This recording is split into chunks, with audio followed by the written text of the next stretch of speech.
A paz do Senhor, seja bem-vindo a mais uma aula aqui do EBD em Foco. Eu me chamo Herberson e nessa aula eu vou ministrar a lição número 10, que tem como título Nossa Segurança Vem de Deus. Estamos estudando a revista CPAD do segundo trimestre do ano 2022. Essa revista que tem como objetivo comentar o Sermão do Monte, que está registrado em Mateus capítulos 5, 6 e 7. E na lição número 10, nós vamos comentar aqui Mateus capítulo 6, do versículo 19 ao versículo 27. É uma passagem que fala sobre dinheiro, sobre questão de ansiedade. Nós vamos falar dessas questões que na época de Jesus já era um problema e nos dias de hoje também, talvez uma intensidade muito maior. Sabemos que o mundo jaz no maligno, está piorando cada vez mais. E o amor ao dinheiro, a avareza, a ganância, aquela vontade de ficar rico, de depender somente do dinheiro, é algo que tem inundado a sociedade de hoje.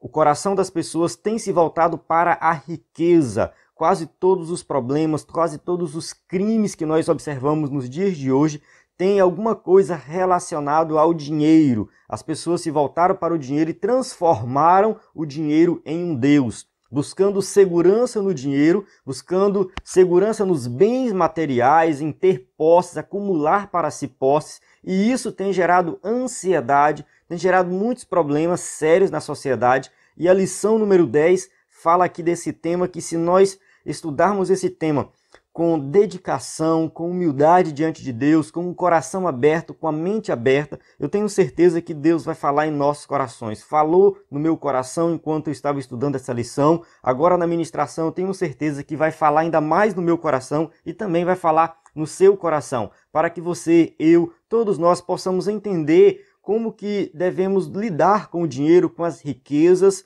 que nós temos diante de nós. Nós vamos ver aqui sobre essa questão do relacionamento com o dinheiro. É pecado ser rico? A gente sabe que muitas pessoas por aí podem até dizer, sim, é pecado ser rico, mas eu acredito que não é pecado ser rico. A gente tem exemplo na Bíblia de pessoas ricas.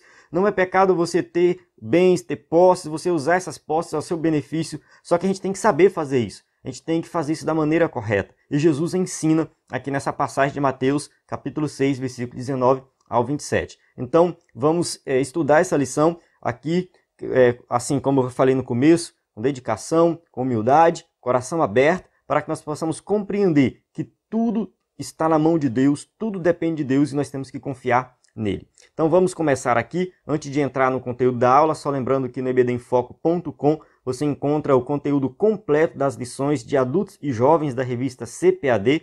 Nós temos aula em vídeo, áudio, PDF, nós temos slide em PowerPoint, treinamento para professores de EBD, conteúdo completo. Quem é assinante dos slides tem também acesso aos sermões, curso básico de teologia e cursos diversos. Então, muito conteúdo dentro do site ebdenfoco.com para você ministrar uma aula de excelência, ser um professor da EBD de excelência e se capacitar cada vez mais. O texto áureo diz assim: E disse-lhes, acautelai-vos e guardai-vos da avareza, porque a vida de qualquer não consiste na abundância do que possui. Lucas 12, 15. As pessoas dizem nos dias de hoje assim: você é o que você tem. Então, vincula muito a questão do ser com ter. Isso está errado, totalmente errado. Quando uma pessoa nova chega num grupo e conhece as pessoas de um grupo ali, de amigos, geralmente as pessoas que estão conhecendo, e tanta pessoa que chega, quando as pessoas que já estão lá no grupo, elas querem saber sobre a profissão do outro, quanto que ele ganha, o que ele tem, que carro ele tem, que casa ele tem, que bairro ele mora. Muito disso, quando é definido e descoberto por todos e todos ficam sabendo, define muito como que essa pessoa vai ser tratada. Se ela é uma pessoa muito rica, com muitas posses, ela vai ter um tratamento. Se ela for uma pessoa com poucas posses, ela vai ter outro tratamento. Isso acontece na sociedade, mas não deve acontecer no meio do povo de Deus. Por isso que Jesus coloca aqui, ó, acautelai-vos e guardai-vos da avareza, porque a vida de qualquer não consiste na abundância do que possui. Então ninguém pode ser definido, o caráter de ninguém pode ser definido, o futuro de ninguém pode ser definido por causa da abundância dos seus bens. Verdade prática. Não podemos colocar nossa esperança nas riquezas deste mundo, mas sim em Deus. Então está bem aqui resumido o propósito da lição, que é falar que nós temos que confiar em Deus e não na riqueza desse mundo. A leitura bíblica clássica se encontra em Mateus 6, 19 a 27. A gente avança aqui para ganhar tempo no vídeo, mas durante a lição a gente vai fazendo referência a essa passagem e entendendo melhor o conteúdo da lição. Introdução diz assim: na lição deste domingo, veremos que jamais devemos colocar nossa esperança nos bens materiais, mas sim em Deus. Então, 1 Timóteo 6,17, Paulo vai falar sobre essa questão, que nós temos que confiar em Deus e não nas riquezas. No Sermão do Monte, Jesus ensinou a respeito do dinheiro, de ajuntarmos tesouro neste mundo e sobre ansiedade. Então, este aqui pode-se dizer que são os dois assuntos ensinados nessa passagem que nós vamos falar aqui, comentar, só que, assim, estão interligados, tá? Então, as pessoas acabam confiando no dinheiro, aquelas pessoas que confiam no dinheiro, nas posses, nos bens materiais, na riqueza desse mundo, essas pessoas geralmente são aquelas que são ansiosas. Você pode falar assim, mas eu conheço gente que tem ansiedade e não tem nada nesse mundo. É claro que existem vários tipos de ansiedades. Eu estou colocando aqui um aspecto da ansiedade. Então tem muitas pessoas que não são ansiosas, mas são pobres, vamos colocar assim, não tem muitas posses. No entanto, essa pessoa vive ansiosa por causa disso, porque quer ganhar mais dinheiro, quer trabalhar mais, quer conseguir mais, enfim, está muito relacionado. Então, confiando nas riquezas, confiando nas posses e não confiando em Deus.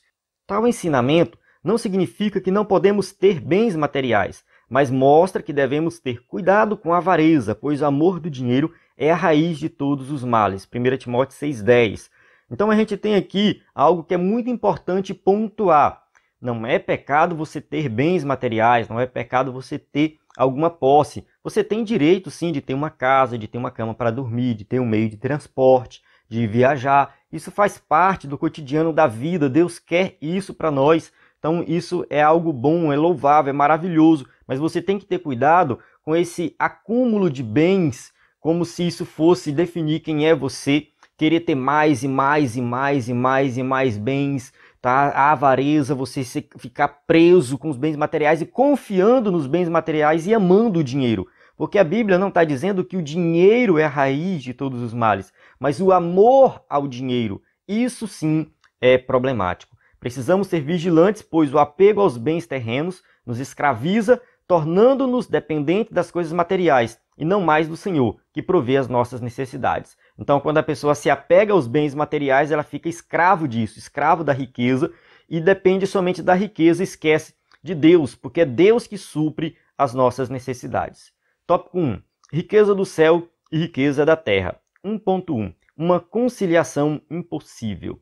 Já experimentamos o novo nascimento, somos novas criaturas e não devemos novamente ser dominados pela concupiscência dos nossos olhos nem pela soberba deste mundo. 1 João 2,16. Porque tudo que há no mundo, a concupiscência da carne, a concupiscência dos olhos, a soberba da vida, não é do Pai, mas do mundo. Então essas coisas pertencem ao mundo, nós somos libertos disso. Então quem é cristão tem que se libertar do domínio do pecado. Uma das tentações de Satanás, quando o Senhor Jesus passou pelo processo de tentação, foi o oferecimento dos reinos deste mundo. Mateus 4,9, tá assim, ó. E disse-lhe, tudo isto te darei, se prostrado me adorares. Então aqui a gente observa que Satanás tenta Jesus nessa questão também das posses, do poder, do domínio. Então isso aqui é algo que realmente nós temos que tomar muito cuidado. Se o próprio Jesus foi tentado nesse sentido, imagina nós. Então Jesus rejeitou tal proposta de imediato, pois seu coração não estava nas coisas deste mundo. Não fazia sentido, não tinha a ver com o propósito de Jesus, no seu propósito de salvar a humanidade.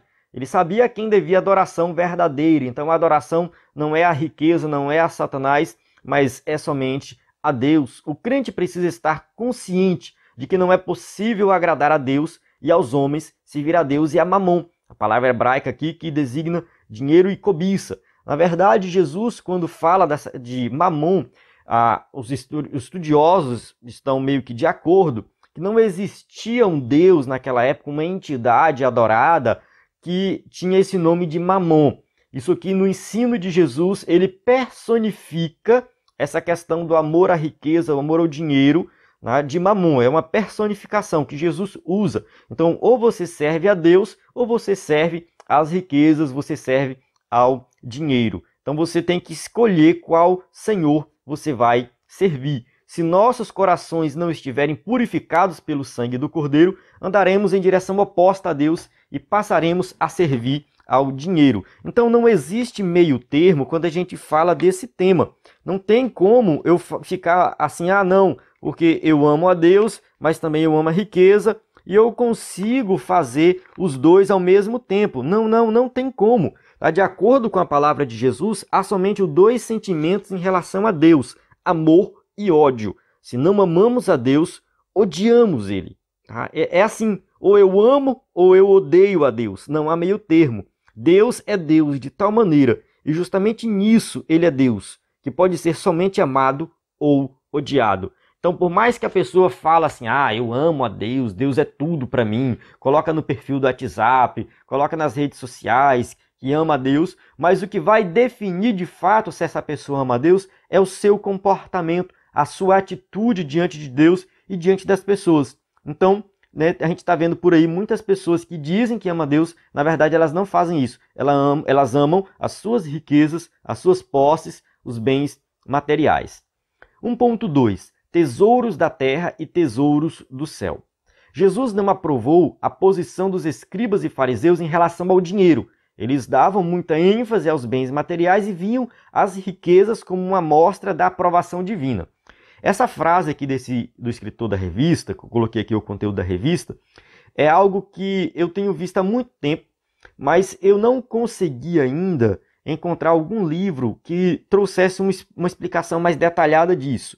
Eu já vi vários pregadores falar a mesma coisa que ele está falando aqui, que para muitos judeus daquela época, da época de Jesus, a riqueza ela definia o relacionamento da pessoa com Deus. Então, se a pessoa era muito rica, provavelmente ela tinha muita intimidade com Deus. Se a pessoa era muito pobre, então ela não tinha muita intimidade com Deus. Isso era um pensamento da época. E eu já vi vários pregadores falar nesse sentido. O pastor Ziel Gomes colocou aqui também, só que como ele não citou nenhuma referência, fica complicado a gente saber de onde foi tirado. Então, seria interessante nós fazermos um estudo mais profundo nesse sentido aqui. Por que isso é importante? Porque assim, isso é um pensamento nos dias de hoje. A gente tem que ver que esse pensamento é bem antigo, de que riqueza está relacionada à aprovação divina. Porque esse fulano é rico é porque ele é íntimo de Deus. Por isso que Jesus chega a dizer assim, é impossível um rico entrar no reino dos céus. Quando Jesus fala assim, é mais fácil um camelo passar no fundo de uma agulha do que um rico entrar no reino dos céus. Jesus não está falando do camelo, como o povo diz por aí, né? Já tentaram aumentar o fundo da agulha, dizendo que a agulha era uma porta pequena que tinha nos muros de Jerusalém. Outros dizem que camelo, na verdade, era um tipo de linha que era feita com pelo de camelo e aí passar no fundo de uma agulha. O pessoal já tentou diminuir o camelo ou aumentar a agulha para resolver esse problema. Mas a gente tem que entender aqui que camelo é camelo e agulha é agulha. Tá? Agulha pequena mesmo. Então é impossível. Jesus coloca aqui a questão da impossibilidade da salvação mediante o esforço humano. Porque esse era o pensamento da época. Fulano é rico, tem intimidade com Deus. Jesus fala assim, não tem nada a ver isso aí. Tá? É impossível o rico. Aí os discípulos falam assim, então quem pode se salvar? Porque do ponto de vista dos discípulos, isso também era verdade. Quem é rico tem intimidade com Deus. Aí Jesus fala assim, o que é impossível para o homem é possível para Deus. Então o que Jesus está colocando é, a salvação não depende do seu esforço. A salvação não depende de você ter bens materiais. A salvação depende unicamente da graça de Deus. Esse é o ensinamento de Jesus. E Jesus vai ensinar isso para os seus discípulos e para as pessoas da época, principalmente os fariseus que tinham esse pensamento. Então Jesus confrontou tal pensamento fazendo uma distinção clara entre os tesouros do céu e os da terra. O mestre mostrou que os bens materiais não são um sinal de que Deus está aprovando nossas atitudes e conduta. Eles são transitórios e podem ser destruídos pela traça, pela ferrugem e levados pelos ladrões. Então Jesus mostra isso para o povo daquela época e mostra isso para o povo de hoje também. Muitas pessoas estão com esse pensamento, principalmente esses pregadores da teologia da prosperidade, que vem dizendo que você, no caso, se você tem intimidade com Deus, se você é abençoado diante de Deus, então você tem que ter posse, você tem que ter casa boa, uma mansão, você tem que ter dinheiro, você tem que ter carro, você tem que ser uma pessoa rica, como se isso definisse a sua vida espiritual. Jesus não concorda com esse pensamento, nunca concordou, isso não é válido, isso não é bíblico. Teologia da prosperidade nem de teologia pode ser chamado. Tá? Isso aí, quem prega esse tipo de ensinamento está totalmente fora da Bíblia, totalmente antibíblico. Jesus vai mostrar isso, que a riqueza no céu não tem nada a ver com a riqueza aqui da terra. Muitos, infelizmente, já perderam todas as suas economias devido a uma quebra da bolsa de valores, ou um sócio desonesto, ou por meio de golpes. Ou seja, a riqueza desse mundo é perecível. Qualquer coisa pode acontecer e ela vai ser destruída, ela vai deixar de existir. Quantas e quantas pessoas muito ricas, diante de um pequeno probleminha que aconteceu, de repente perdeu tudo que tinha ou quase tudo. Segundo Jesus, o crente deve ajuntar tesouros no céu, onde nem a traça nem a ferrugem consome e onde os ladrões não minam nem roubam. Então aqui a gente tem um contraste. Tesouro da terra, tesouro do céu. Aqui na terra perece, lá no céu não vai perecer. Jesus estava dizendo que os nossos esforços devem ser em prol do reino de Deus e da sua justiça. Ninguém levará nada deste mundo, como afirmou o patriarca Jó. No saí do ventre da minha mãe, no tornarei para lá. Jó 1:21. Aqui Jó não está falando de reencarnação. A palavra ventre no Antigo Testamento muitas vezes ela era usada para se referir ao túmulo. Então ele está fazendo aqui um jogo de palavras, tá? Como é uma poesia, tá? Ele saiu do ventre da minha mãe, nu eu saí do ventre da minha mãe, ou seja, eu vim sem nada, e nu eu vou voltar para o pó da terra, eu vou ser enterrado sem nada. Não tem como levar nada. Os faraós do Antigo Egito tentaram fazer isso, colocavam no seu túmulo, nas pirâmides, né, a riqueza, ouro, como se isso fosse fazer alguma diferença do outro lado.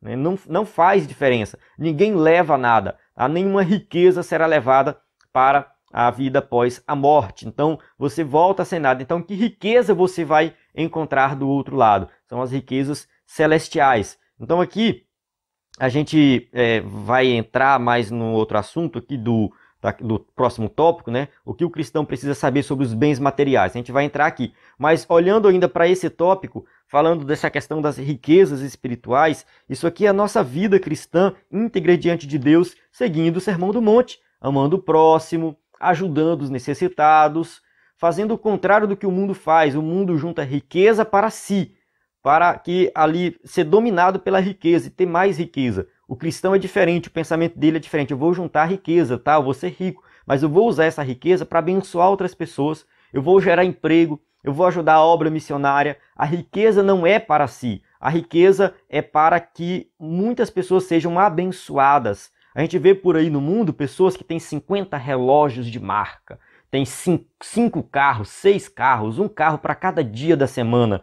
Isso é totalmente antibíblico, do meu ponto de vista. Totalmente antibíblico, totalmente desnecessário. A riqueza ela tem que trazer um retorno para a sociedade. Do ponto de vista divino, o cristão que é rico, a sua riqueza, ela tem que trazer um retorno, ela tem que beneficiar outras pessoas. Não é para si. O rico insensato acumulava riqueza para si. A Bíblia vai criticar esse sentido. No caso, a Bíblia vai condenar, não criticar, condenar esse tipo de posição, de juntar riqueza para si e acumular bens para si. Só que isso está errado. O acúmulo de bens deve ser para ajudar aquela pessoa que está acumulando os bens, ou seja, ela tem que usufruir dos seus bens, e outras pessoas ao seu redor também têm que ser beneficiadas com esses bens. E a partir daí, desse comportamento de ajudar, de contribuir, de fazer a obra de Deus, e, enfim, não estar apegado às riquezas materiais, você vai acumular um tesouro no céu. Tópico 1.3. O que o cristão precisa saber sobre os bens materiais? Jesus não estava condenando a adquirir bens materiais, pois muitos homens de Deus possuíam riquezas. A gente tem o caso de Abraão, Isaac, Jacó, Salomão, muitos exemplos bíblicos de pessoas que eram ricas. É importante também destacar que Jesus ensinou ao povo a não desperdiçar nada, pois depois ali da multiplicação dos peixes, ele ordenou: recolhei os pedaços que sobejaram para que nada se perca. Então Jesus também era uma pessoa que pensava nessa questão do desperdício, né? Mateus 6,12 está registrado aqui. E a questão de você ter uma riqueza não é problemática. A riqueza existe nesse mundo, foi Deus que criou o ouro, a prata, Deus criou as coisas boas desse mundo. E Deus deu sabedoria para o homem construir coisas boas, construir, né, carro, casa boa, construir, enfim. Isso tudo é bênção de Deus, é maravilha de Deus para que nós possamos usufruir. Não pense que do ponto de vista divino, o certo é ser pobre, você viver na miséria, na pobreza, fazer voto de pobreza. Muitas religiões foram por esse lado. A gente tem a própria Igreja Católica que tem uma vertente voltada para esse lado da pobreza, da renúncia, né, de viver uma situação assim, com poucas posses, como se isso fosse agradar a Deus. Também está errado, não é por aí. Não pense que, né, a pobreza é o padrão do crente. Não é isso que a Bíblia ensina. Jesus não está ensinando nesse sentido. Então não há uma condenação de você ter posses. Você pode ter posses e pobreza não é o padrão, não é o definitivo. O ideal, de acordo com a Bíblia, se a gente for analisar, é que a pobreza não existisse. O crente que conhece as Sagradas Escrituras sabe que tudo que temos pertence a Deus e que toda bênção vem dele. Então tudo vem de Deus, as bênçãos vêm de Deus, o que temos vem de Deus, nós somos apenas um mordomo cuidando das coisas de Deus.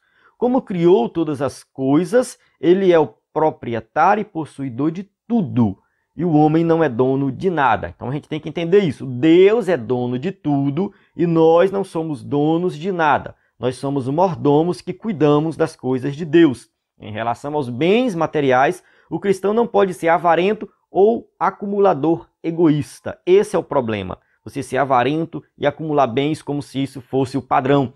Deus te deu as bênçãos materiais, Deus te deu riqueza. Então cuide disso, porque não é seu, é dele. E faça com que essa riqueza beneficie outras pessoas e traga um retorno como um todo para a sociedade.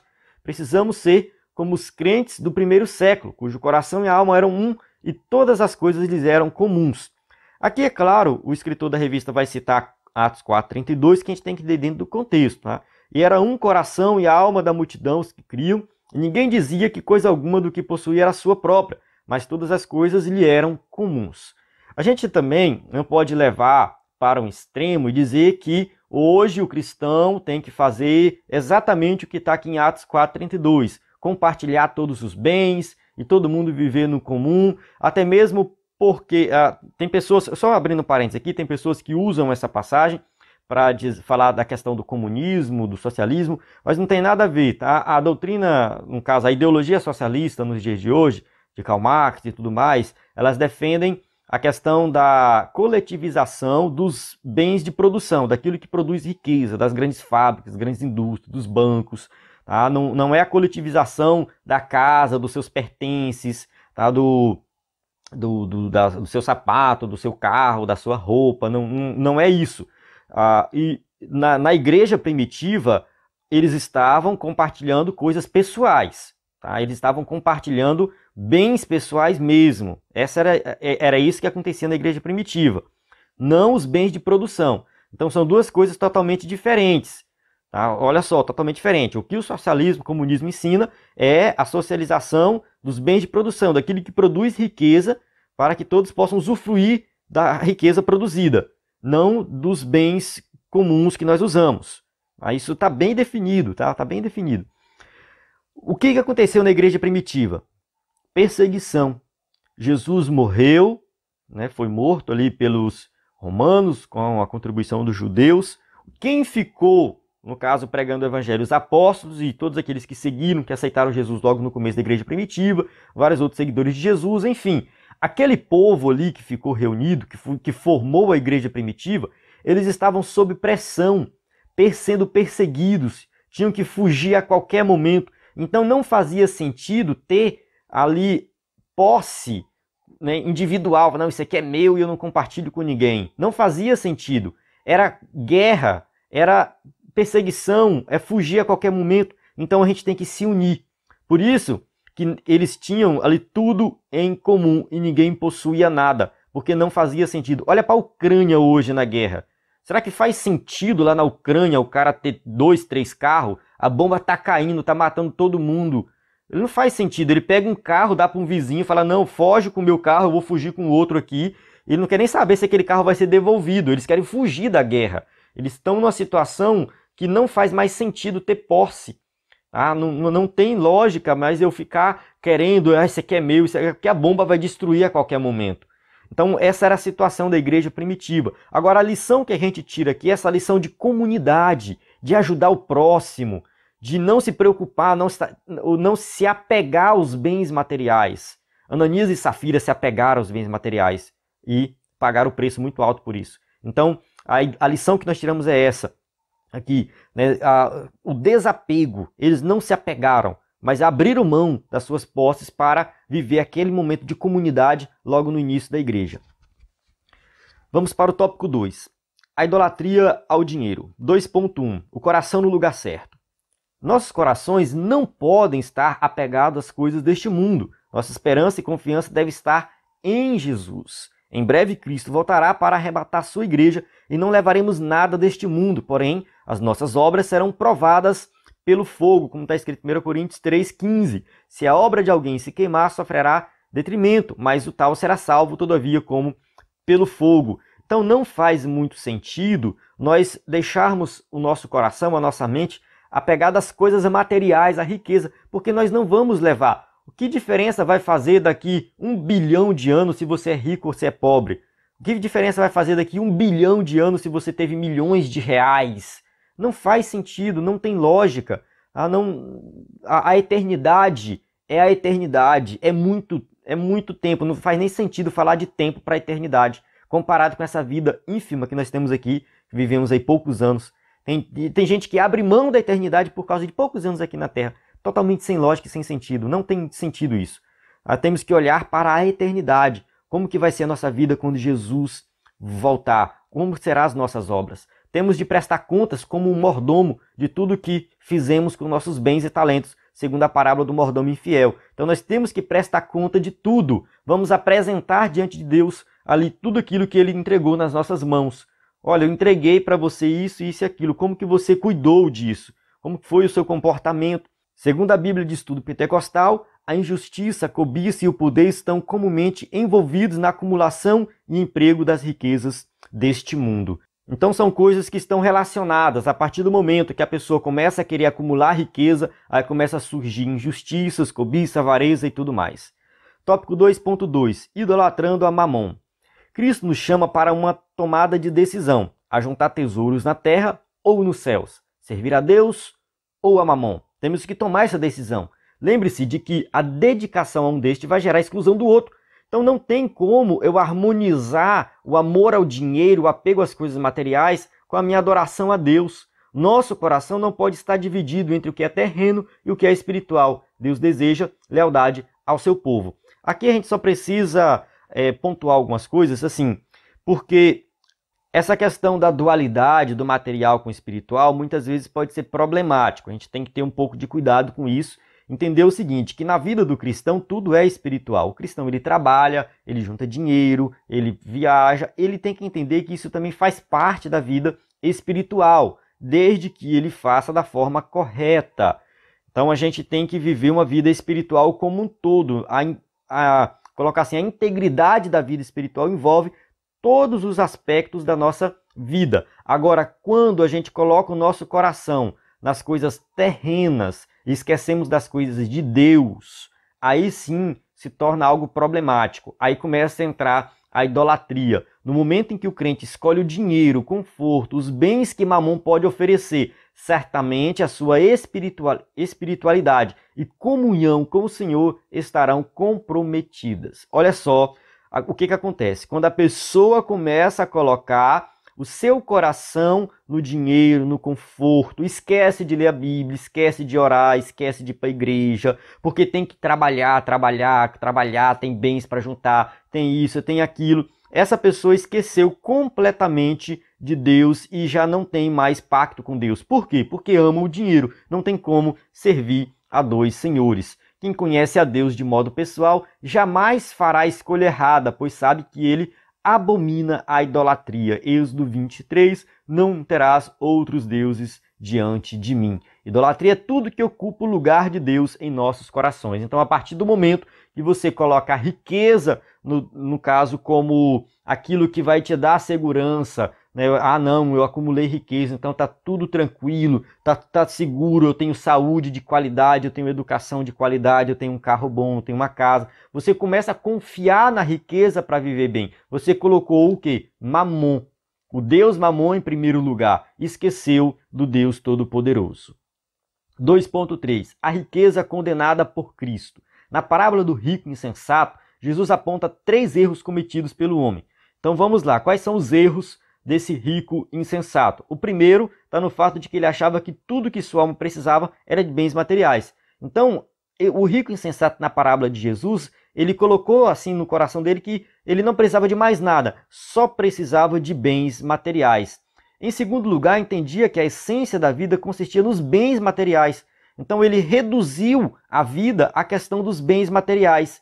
Então isso gerava no coração dele aquele sentimento de prepotência. Eu posso fazer, eu tenho capacidade, eu tenho dinheiro, eu tenho riqueza, eu faço o que eu quiser. Eu posso tomar qualquer decisão que eu quero tomar. Então a gente vê muitas pessoas fazendo isso nos dias de hoje. Confia na riqueza, acha que precisa somente de dinheiro, que não precisa de mais nada. Tudo que a pessoa faz, todas as decisões é baseada na questão do dinheiro. Confia que o dinheiro vai dar o que ele quiser, tá? O que ele precisar. E em terceiro lugar, né, aqui no caso da parábola, ele acreditava que poderia viver tempo suficiente para desfrutar de tudo, esquecendo que logo seria intimado para comparecer perante Deus. Então aqui a gente tem o que vai acontecer com muitos também nos dias de hoje. Pensam que vai viver para sempre. Eu vejo pessoas trabalhando, se matando de trabalhar, acumulando riqueza, acumulando e milhões na conta e tudo mais. E parece que eu fico olhando assim, acho que essa pessoa esqueceu que ela vai morrer. Porque não faz sentido. Ela nem sequer usufrui daquele dinheiro para ela. Ela nem sequer usa para o seu próprio benefício. Então é uma situação mais deplorável ainda. Aquele rico avarento que simplesmente quer ter muito dinheiro e não usufrui. Eu assisti um filme há um tempo atrás que trata dessa questão aqui. O nome do filme é Todo o Dinheiro do Mundo. Eu acho que esse é o nome, se não me engano, Todo o Dinheiro do Mundo. Conta a história de um bilionário italiano. Na época, acho que na década de 70, ele era um dos homens mais ricos do mundo, se não era o homem mais rico do mundo. E o neto dele foi sequestrado e ele não quis pagar o resgate do neto. Só que durante o filme a gente começa a observar algumas coisas. Que ele comprou um quadro, uma pintura, por 5 milhões. Mas não quis pagar o resgate do neto. Ele estava no hotel e para economizar $1, ele passava a roupa dele. Ele não pedia ninguém, o pessoal do hotel passar a roupa dele, porque ele tinha que economizar $1. $1. Não era assim, vou economizar aqui 1.000, 10 milhões, que as pessoas muito ricas assim não perdem muito dinheiro, né? Não, eu vou economizar $1. Então ele vivia numa situação de miséria tão grande. Ele era um dos homens mais ricos do mundo, mas vivia numa situação miserável, que nem ele se beneficiava da riqueza dele. É muito interessante esse filme, principalmente dentro dessa questão. Se você, né, assistir aí, depois eu vou pesquisar direitinho o nome dele, colocar na descrição do vídeo, colocar o streaming que tem, se tiver em algum streaming, e aí você assiste depois. Mas trata bastante dessa questão, dá para ilustrar muito nesse sentido aqui. Então Jesus condena tanto o egoísmo, advindo das riquezas, quanto também a confiança nela. Mas infelizmente vivemos em uma sociedade dominada pelo materialismo, onde muitos só pensam em lucros e benefícios materiais. Então a nossa sociedade só pensa nisso, só pensa no lucro. Então é uma sociedade capitalista. Não estou falando que o capitalismo é ruim, não estou falando que o capitalismo tem que deixar de existir, não estou falando nada disso. Tá? O capitalismo é o que a gente vive, ponto final, é o sistema que nós vivemos.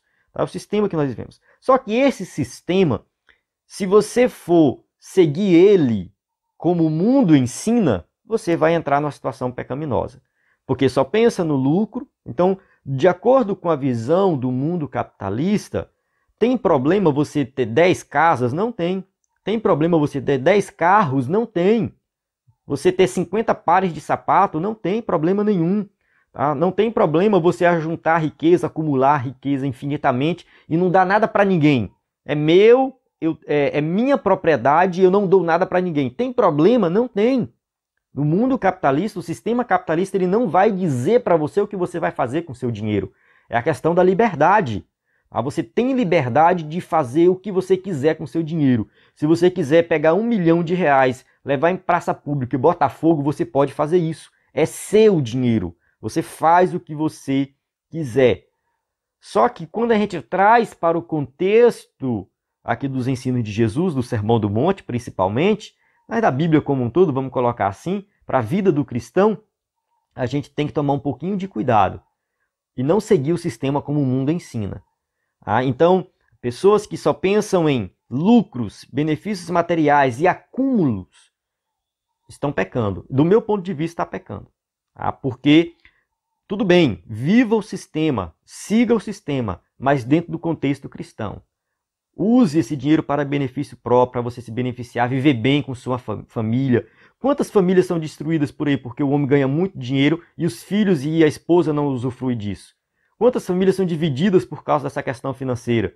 Então, use para benefício próprio, para manter a família unida, ajude as pessoas, ajude a obra missionária, gere emprego, faça com que o teu dinheiro seja útil na sociedade. A ideia é essa. Em vez de você comprar 10, 20 carros para dizer que é muito rico e tem muito carro, não, compre 1 carro, 2 carros para você usar de acordo com a sua necessidade e pegue o restante do dinheiro e faça com que ele tenha um retorno para a sociedade, seja no formato de abertura de novas empresas ou, quem sabe, doando, ajudando quem precisa. Enfim, você tem que fazer com que o seu dinheiro seja útil como um todo na sociedade. Deus vai se agradar disso. Eu tenho certeza absoluta que aquela pessoa muito rica mesmo, milionária, vamos colocar aqui, que usa o seu dinheiro para benefício próprio, é claro, para viver bem, para viver tranquilo, para viajar, curtir a vida e também para ajudar as pessoas, ajudar a obra de Deus, eu tenho certeza absoluta que essa pessoa, ela é milionária, ela é rica, ela vai para o céu, mas é porque ela está usando o dinheiro da forma correta, como Jesus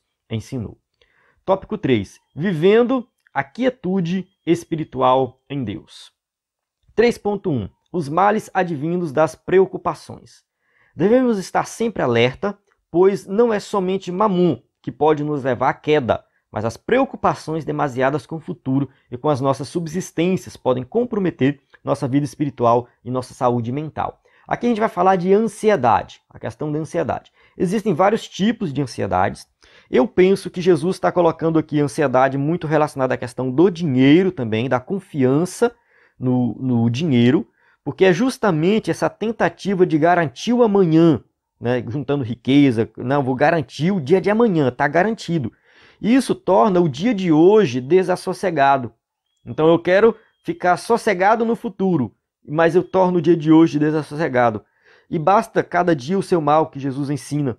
Então, a pessoa sossegada de verdade é aquela que confia plenamente em Deus. Ele coloca amanhã, o dia de amanhã, nas mãos de Deus. Deus sabe que nós precisamos, ele vai suprir as nossas necessidades. Então, tem vários tipos de ansiedade.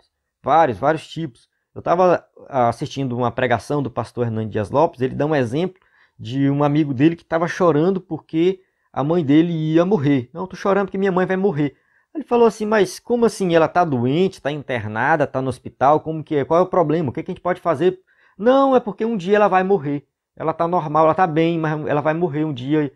E aí ele conta lá que passou 40 anos e a mãe do rapaz não morreu ainda. Então o rapaz chorando porque um dia a mãe dele vai morrer. Não faz sentido a pessoa ficar pensando nos problemas de amanhã. E aí já antecipa, sofre com antecedência. O problema não é acontecer, já começa a sofrer. Então a preocupação demasiada com o futuro revela falta de confiança em Deus. Então a pessoa que vive ansiosa demais, ela tem que refletir e falar, será que eu estou confiando de fato em Deus? Mesmo em tempos difíceis, não podemos viver preocupados e ansiosos, pois temos um Deus que tem cuidado de nós, suprindo as nossas necessidades. Então Deus cuida de nós.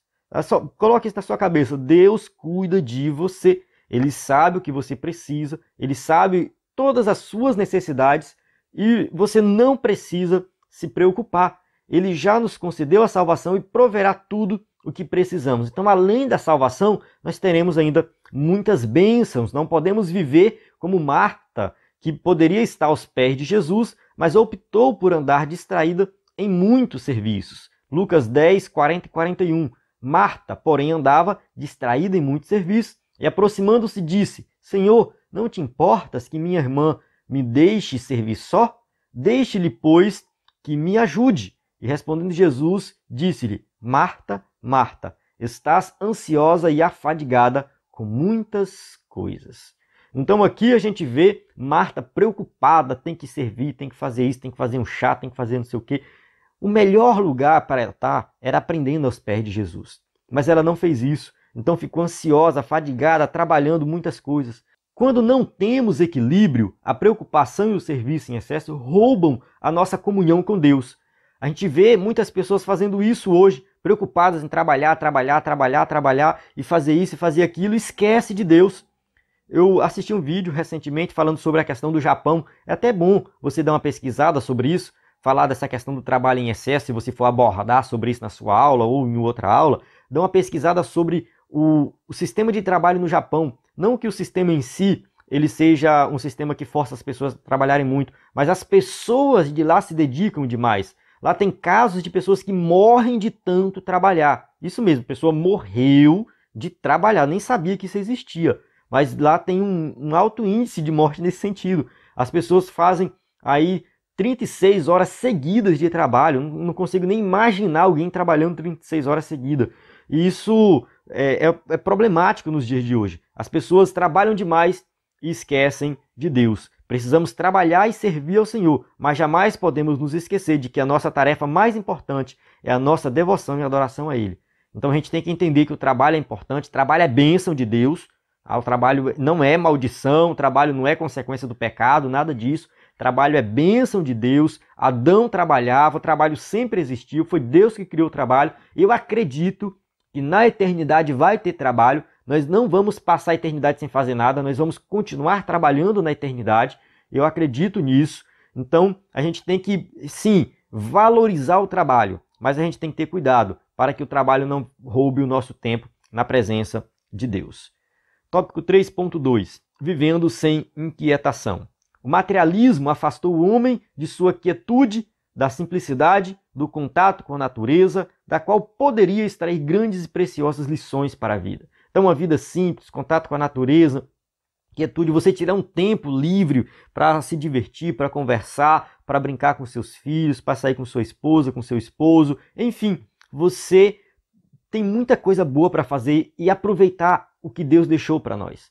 Mas o materialismo, essa questão de você juntar bens materiais e focar somente nessas questões secundárias, você acaba, eu vou colocar essas secundárias porque realmente tem coisas que são primárias, mas as coisas secundárias você foca naquilo que não é importante, você acaba ali esquecendo de Deus, esquecendo da família, esquecendo do melhor que Deus deixou para nós. Para mostrar que não devemos estar inquietos, Jesus usa como referência as aves. Elas não semeiam, não colhem, nem ajuntam em celeiro, mas o Pai Celestial as sustenta. Então Jesus está colocando aqui nessa questão das aves, não é que as pessoas não devem mais trabalhar, não é nesse sentido. Não vem assim, porque Jesus falou das aves que elas não colhem e tal, e aí Deus sustenta ela, então eu vou parar de trabalhar e Deus vai me sustentar. Está errado esse pensamento, não é bem assim. Jesus está falando assim, olha, Deus é soberano, é tão soberano que as aves do céu Ele cuida, Ele dá, Ele fornece tudo que elas precisam para sobreviver. No nosso caso, a gente vai trabalhar, mas é Deus que vai dar. A gente tem que confiar que a nossa riqueza vem de Deus, não vem do nosso próprio esforço. Então, se você não confia em Deus, você vai ser aquela pessoa que trabalha e não tem nada. Porque você não está confiando que Deus vai te dar tudo que você precisa. Só podemos viver sem inquietação quando tomamos consciência de que somos filhos de Deus e que seu cuidado é especial para conosco. Então Deus cuida de nós, Ele cuida de cada detalhe da nossa vida. Cada detalhe da nossa vida. Então tudo está no controle dele. Os que vivem com maus pressentimentos, em aflição, angústia, preocupando-se indevidamente pelo que vai acontecer no dia seguinte, estão ignorando as promessas divinas. Não preocupa-se demais com o futuro e esquece do presente. Que venham lançar toda a nossa ansiedade sobre Deus, pois Ele que cuida de nós. Está escrito aqui em Filipenses 4, 6 e 7. Não estejais inquietos por coisa alguma, antes as vossas petições sejam em tudo conhecidas diante de Deus, pela oração e súplicas, com ação de graças. E a paz de Deus, que excede todo o entendimento, guardará os vossos corações e os vossos sentimentos em Cristo Jesus. Olha só, não fiquem inquietos, preocupados com nada. Tudo seja conhecido diante de Deus. Apresente as suas petições, suas necessidades em oração e Deus vai suprir as nossas necessidades. Tópico 3.3. Vivendo sossegados em Deus. Não viva inquieto, preocupado, em aflição, gastando suas energias naquilo que pode prejudicar a sua saúde. É isso que acontece, as pessoas trabalham demais, preocupam demais e acabam esquecendo de se alimentar bem, acabam esquecendo de dormir bem, e, enfim, prejudica mais e mais a sua saúde. Devemos viver sossegados e quietos, confiando no Todo-Poderoso, pois não podemos modificar ou acrescentar nada com as nossas preocupações. Então, as nossas preocupações, elas não alteram em nada o nosso futuro. O fato de você ficar preocupado com o futuro não vai alterar nada, não vai modificar nada. Na verdade, pode modificar para pior, né, se for o caso de você prejudicar a sua saúde. Então, Jesus nos ensina que Deus cuida das aves e dos lírios do campo, de modo que nem mesmo Salomão, com toda a sua riqueza, se vestiu como qualquer um deles. Então, assim, vamos lá. Deus cuida da sua criação. Cuida das aves, cuida das plantas, cuida de tudo, das flores. Então, Ele é soberano e cuida de tudo. Por que Ele não vai cuidar de nós? Não faz sentido você viver preocupado e ansioso. As lindas flores são transitórias, efêmeras, logo se tornam inexistentes. Mas se o cuidado divino está direcionado para essas pequenas coisas, não cuidará Ele mesmo dos seus filhos? Então, se até uma flor que hoje existe, é bonita e amanhã pode não existir mais, Deus cuida dela, por que Ele não vai cuidar de nós? Então, só reforçando, eu não estou falando que a pessoa não vai trabalhar, vai cruzar os braços e falar, Deus vai cuidar de mim. Não, é trabalhando, é fazendo aquilo que é intrínseco de você. Trabalhando, exercendo sua profissão, fazendo tudo certinho. Deus vai te abençoar, Deus vai te honrar. Para viver a quietude, o crente precisa buscar o reino de Deus e a sua justiça. Então está escrito aqui em Mateus 6,33, mas buscai primeiro o reino de Deus e a sua justiça, e todas essas coisas vos serão acrescentadas. Todas essas coisas, o que Jesus citou anteriormente, o que comer, o que vestir, onde morar, tudo isso Jesus vai te dar.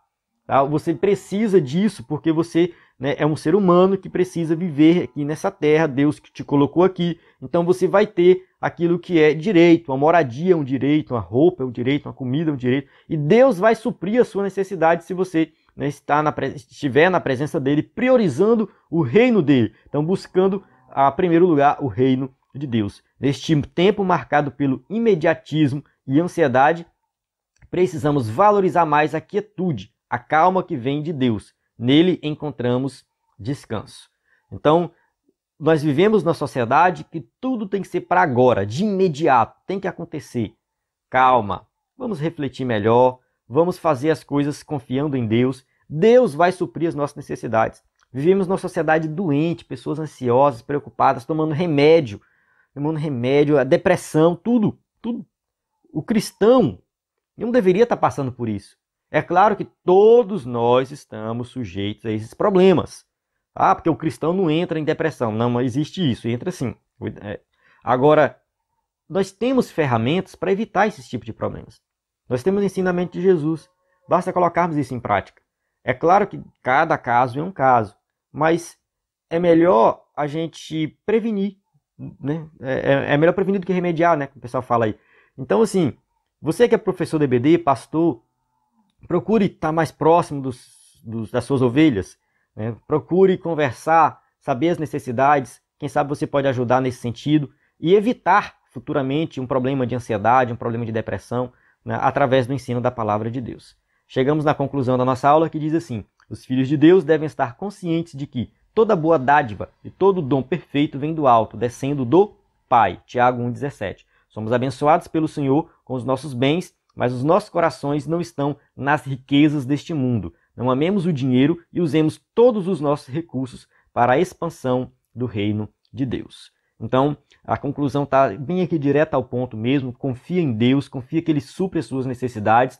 Tá? Não confie na riqueza, não confie em nada desse mundo. Esse mundo não tem nada para oferecer para nós. Nós temos que confiar em Deus, no reino de Deus, que assim nós seremos abençoados e viveremos uma vida boa, sem ansiedade, e Deus vai suprir todas as nossas necessidades. Amém? Então chego aqui no final da aula, temos aqui as perguntas para quem vai usar o slide aí na igreja. Essas perguntas são as perguntas da revista. Então, só lembrando aí, no site ebdenfoco.com, você tem tudo que precisa para ministrar uma aula de excelência na EBD. Então acesse lá ebdenfoco.com, na descrição do vídeo tem o site, tem link, tem o WhatsApp, tudo isso para você acessar o nosso conteúdo. A paz do Senhor, até a próxima aula.